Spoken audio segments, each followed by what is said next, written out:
नमस्कार मित्रों, मैं नीरज पांडे। आप देख रहे हैं मेरा YouTube channel Neeraj with math GS.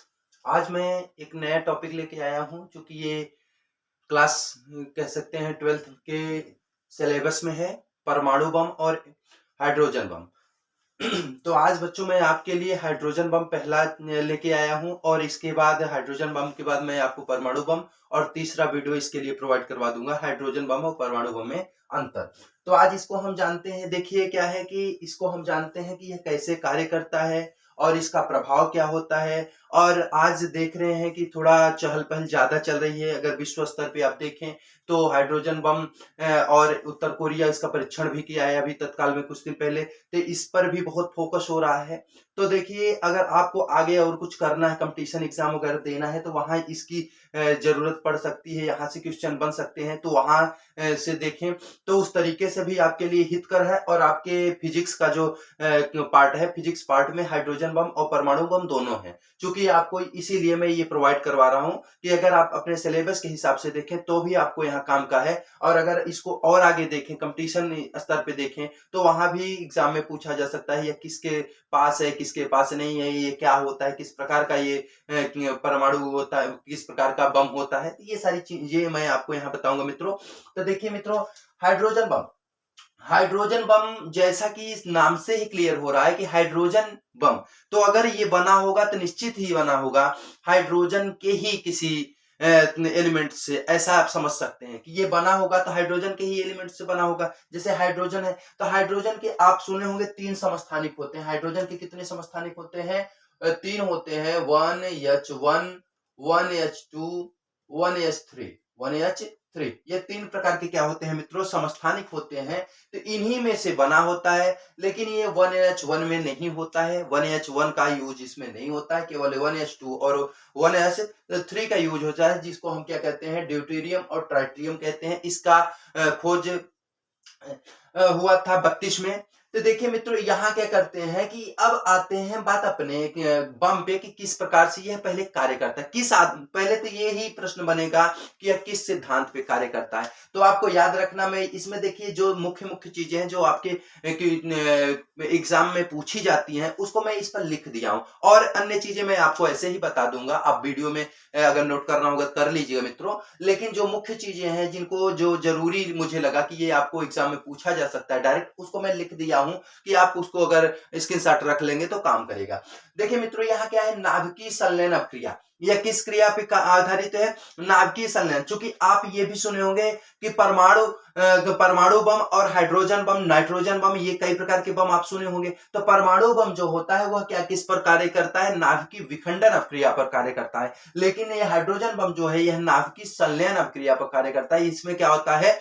ये दो छोटे छोटे नाभिक जुड़ करके संलयित होकर के वो क्या होते हैं? एक बड़े नाभिक का निर्माण करते हैं। जैसा कि मैं यहाँ चित्र में स्पष्ट कर दिया हूं मित्रों कि यहाँ देखिए कि ये क्या होते हैं कि एक ड्यूटेरियम का या एक ट्राइटिरियम का जब नाभिक मिलता है तो ये बना क्या देता है? यहाँ अगर हम लिख दें, ये क्या है? मान लीजिए 1H2 हुआ, ये क्या है? 1H3 है। अगर इन दोनों को मिला देते हैं मित्रों तो क्या बन जाता है? 2H4। देखा जाए 1 1 कितना हो जाएगा? 2 हो जाएगा, और 3 2 5 हो जाएगा। तो यहाँ 2He4 हो जाएगा। क्या हो जाएगा मित्रों? 2He4 हो जाएगा। मतलब हीलियम, ये कौन सा नाभिक बना देता है? हीलियम नाभिक बना देता है। और यहाँ देखिए मित्रों, यहाँ पे अगर देखा जाए 3 2 5, एक न्यूट्रॉन आपका बच रहा है, तो एक न्यूट्रॉन क्या हो जाता है? यहाँ से उत्सर्जित हो जाता है। लेकिन इन दोनों क्रियाओं में जब दोनों नाभिक जुड़ते हैं, ड्यूटेरियम और ट्राइटिरियम जब मिलता है, संलयित होता है मित्रों, तो उसमें अपार ऊर्जा निकलती है।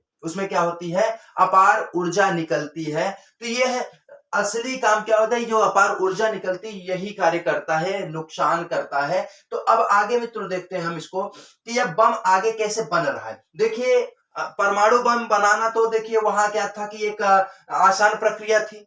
वहां एक आसान प्रक्रिया थी। लेकिन हाइड्रोजन बम बनाना इतना आसान प्रक्रिया नहीं। इसको बहुत बड़े कह सकते हैं कि विशेष स्तर पे अगर इसकी व्यवस्था की जाए किसी शोधशाला में, तभी ही संभव है। यह सामान्य जगहों पे संभव नहीं है मित्रों।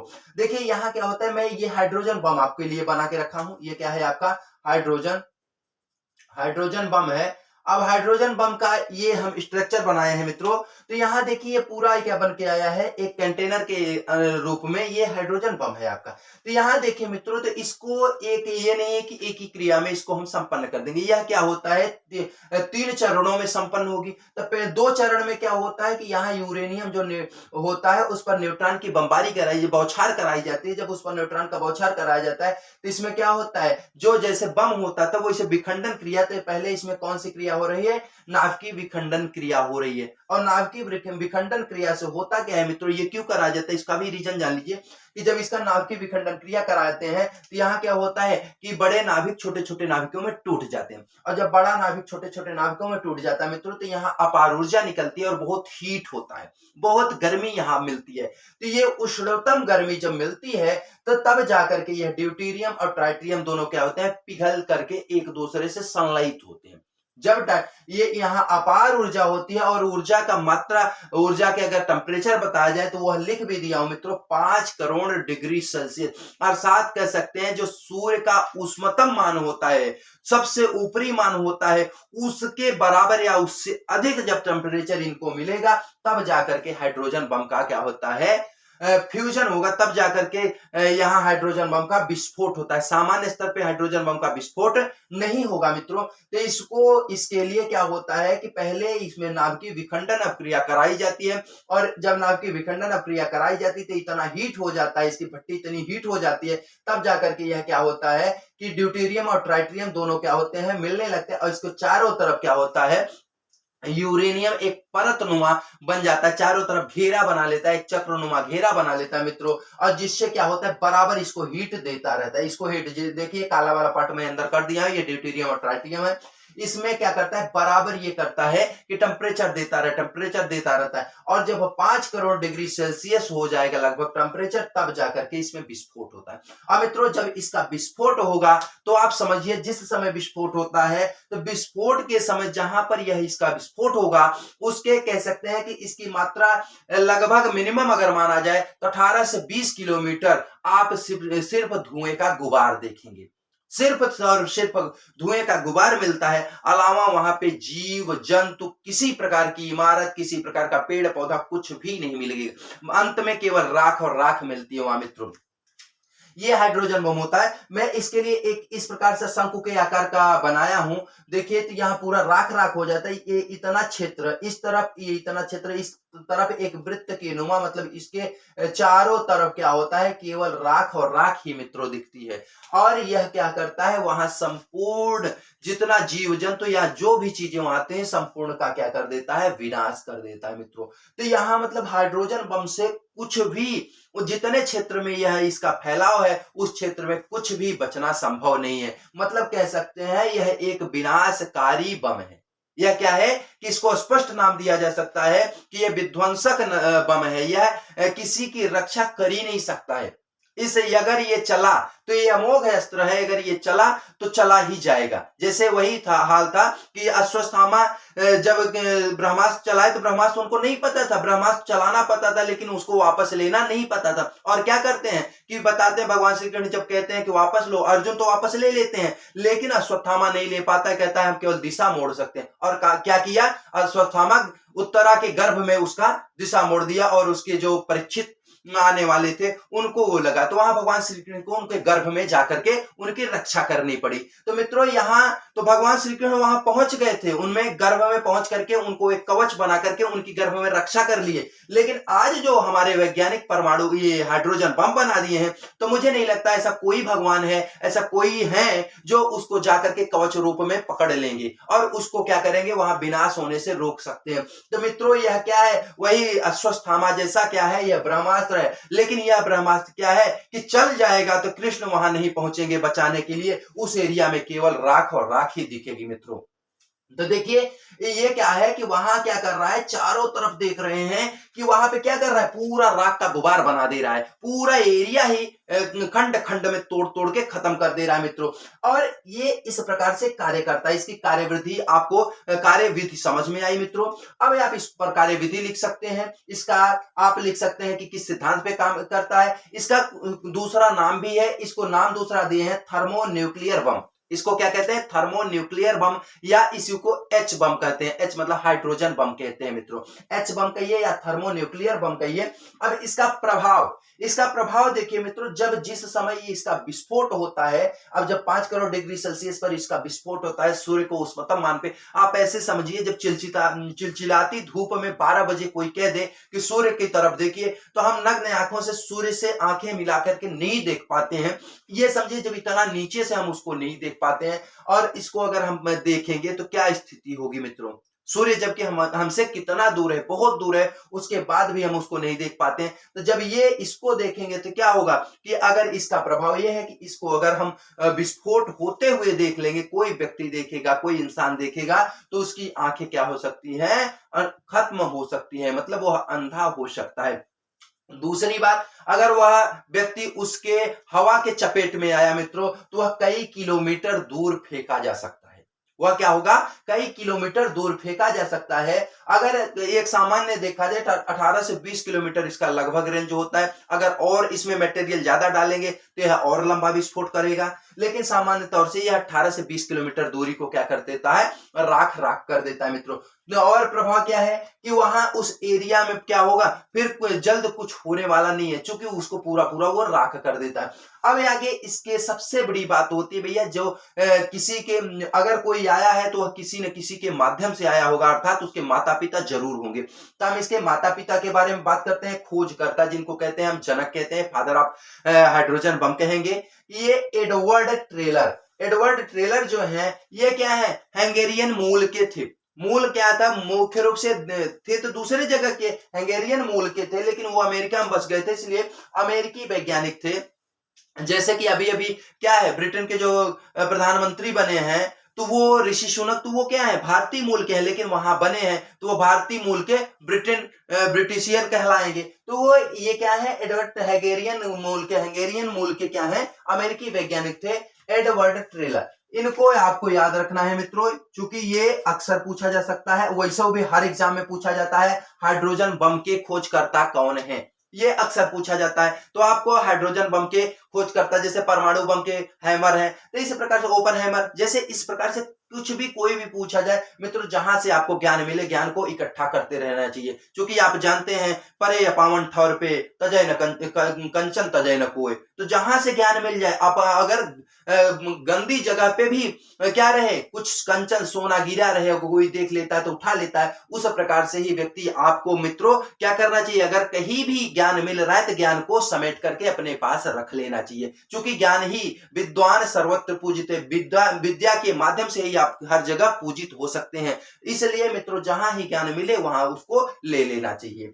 तो यहाँ क्या कहते हैं? शोधकर्ता जो है एडवर्ड ट्रेलर है। एडवर्ड टेलर जो है वह इसके खोजकर्ता है, अर्थात फादर है, जनक है। और प्रथम परीक्षण ये भी पूछा जा सकता है कि हाइड्रोजन बम का प्रथम परीक्षण कब किया गया था। तो हाइड्रोजन बम का, जैसे परमाणु बम का पहले कह सकते हैं कि मुख्य रूप से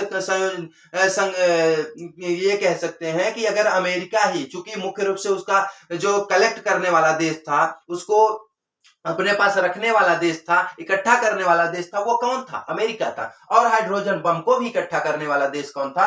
अमेरिका था। 1952 में अमेरिका ने इसका प्रथम परीक्षण किया था। प्रशांत महासागर के पास एक द्वीप है, उस द्वीप पर इसका प्रथम परीक्षण किया था मित्रों। और जब द्वीप पे परीक्षण किया, उसके बाद जब वहां देखा गया तो उसके कुछ एरिया में कुछ भी नहीं दिख रहा था, कुछ भी नहीं दिख रहा था मित्रों, केवल राख और राख दिख रही थी। और एक बात और आती है कि अभी तक देखा जाए तो ये आधिकारिक तौर पे किन किन देशों के पास ये व्यवस्था है, हाइड्रोजन बम किन किन के पास है।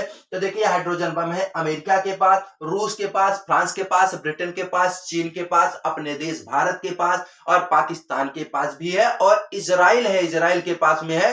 और अभी अभी बात चल रही उत्तर कोरिया की, उत्तर कोरिया भी इसका क्या कर लिया है? उत्तर कोरिया भी इसका सफल परीक्षण कर लिया है, अब उसके पास भी यह हो चुका है।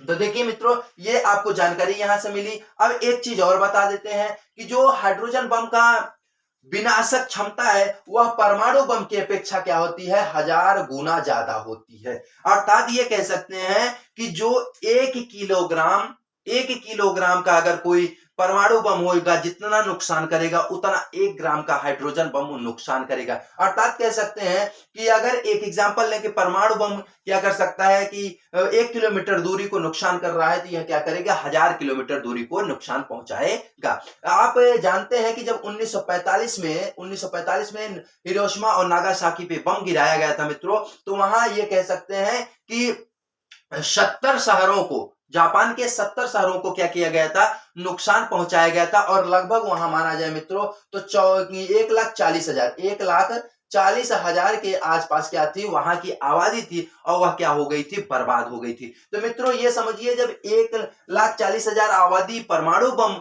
बर्बाद कर सकता है और 70 शहरों को ये क्या कर सकता है, विनष्ट कर सकता है, प्रभावित कर सकता है, तो जब हाइड्रोजन बम गिरेगा मित्रों तो क्या होगा, इससे 1000 गुना। अब 70 गुणते 1000 कर दीजिए मित्रों, और 1,14,000 गुणते 1000 कर दीजिए, इतनी आबादी को ये क्या करेगा, बर्बाद करने की अपने में सामर्थ्य रखता है। अर्थात कह दें कि अगर इसको, तो हाइड्रोजन बम इतना खतरनाक होता है मित्रों। अभी बस ये है कि हाइड्रोजन बम का यूज कहीं नहीं हुआ है, इसका केवल परीक्षण हुआ है, सफल परीक्षण सभी देश कर चुके हैं। अब देशों की संख्या 1 2 3 4 5 6 7 और 8 9 देश हो चुके हैं, और ये परीक्षण किए हैं लेकिन कहीं प्रयोग नहीं किए हैं। लेकिन अगर भविष्य में कभी विश्व युद्ध होगा तो इसमें देखें मित्रों, तो अब सैन्य युद्ध कम होगा, इसमें न्यूक्लियर बमों का या न्यूक्लियर चीजों का क्या होगा, बहुत ज्यादा उपयोग होगा। और वह उपयोग क्या है, केवल विनाश। इसका एक ही अर्थ है कि इन सब का यूज होने का मतलब केवल और केवल विनाश। क्योंकि अगर आप किसी पे मारेंगे तो वह भी आप पर मारेगा। तो मित्रों इस प्रकार से आपको ये हाइड्रोजन बम मेरे हिसाब से पूरा समझ में आया होगा कि यह कार्य कैसे करता है। एक बार मैं रिवाइज करवा देता हूं। हाइड्रोजन बम नाम की संलयन क्रिया पर कार्य करता है। यह हाइड्रोजन बम का कंटेनर देखिए, इसमें सबसे पहले क्या होता है कि यूरेनियम रखते हैं बाहर तरफ, जिसमें विखंडन क्रिया कराई जाती है न्यूट्रॉन की बौछार करा के, और फिर यह क्या करता है, चारों तरफ से ड्यूटेरियम ट्राइटेरियम के चारों तरफ क्या बना लेता है, चक्र जैसा बना लेता है, और इसको क्या करता है, हीट देने लगता है, ऊर्जा देने लगता है, उसको गर्म करने लगता है। और जब यहाँ टेम्परेचर 5 करोड़ के डिग्री सेल्सियस के आसपास हो जाता है मित्रों, तब इसमें क्या होता है, विस्फोट होता है। और विस्फोट होने पर क्या होता है, यह संपूर्ण आसपास की चीजों को विनष्ट कर देता है, कुछ भी नहीं बचता मित्रों। आगे इसका दूसरा नाम थर्मोन्यूक्लियर बम या एच बम कहते हैं। प्रभाव क्या है, प्रभाव यह है सामान्य रूप से हाइड्रोजन बम का कि अगर उस विस्फोट को कोई व्यक्ति या इंसान देखता है तो उसकी आंखें नष्ट हो सकती है। दूसरी बात कह सकते हैं कि वह अगर उसके चपेट में पड़ गया, उसके हवा के चपेट में आया, तो कई किलोमीटर दूर तक फेंका जा सकता है। और आगे बात करें शोधकर्ता की, बात सबसे इंपॉर्टेंट चीज है, तो इनको याद रखना है, एडवर्ड टेलर हैं, और ये हंगेरियन मूल के अमेरिकी वैज्ञानिक हैं, भौतिकी शास्त्र के ये विद्वान व्यक्ति थे। और प्रथम परीक्षण कब होता है, 1952 में। किसके द्वारा होता है, अमेरिका के द्वारा होता है। और धारक देश इस समय हाइड्रोजन बम किस किस के पास है, ये चीज आपको याद रखना होगा मित्रों।